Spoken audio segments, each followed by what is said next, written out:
What's up, guys? What is up? It's your boy Lorenzo, and this is Physics 2 Lab number 2. So, the premise of this is pretty much like Lab 1, except now we're treating the tape, instead of as a point charge, we're treating it as a line of evenly distributed positive charge. Now you'll see here I've got the intro, the purpose, we got some results. I actually calculated the charge, it ended up being 1.7 roughly times 10 to the negative 8 coulombs.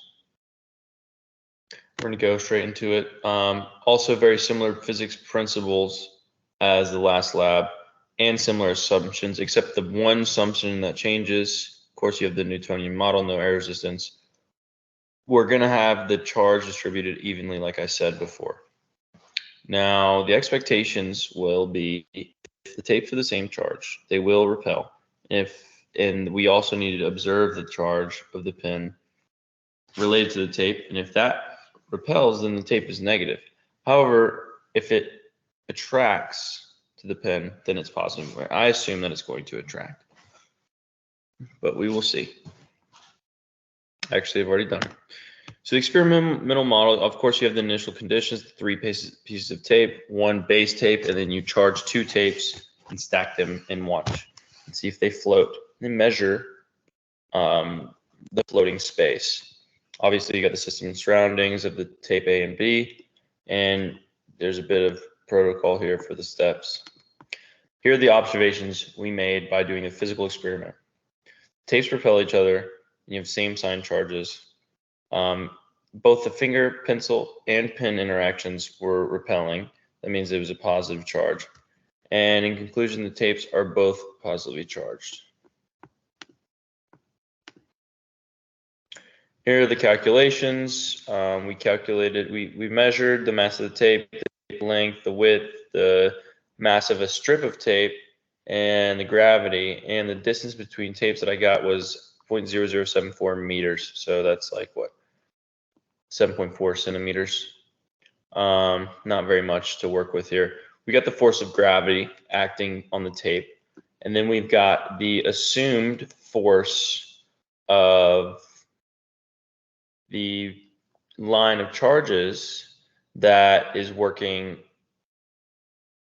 to hold the tape up, and so that would be equal to the force of gravity. That's how we calculated the charge. We also got the electron deficiency in there, the atomic width and length, and the ratio, electron ratio. So here were our mathematical conclusions and some error that could be located in these. These were from the previous slide, but just to, these are our qualitative, quantitative conclusions. Also, the error could be human error, which includes contact with the charge and just environmental conditions of the air. Let's look at the Python really quick before we move on.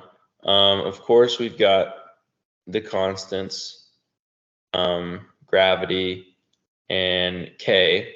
The mass of one of the tapes. Of course, we've got the estimated charge. So we're just working through this here.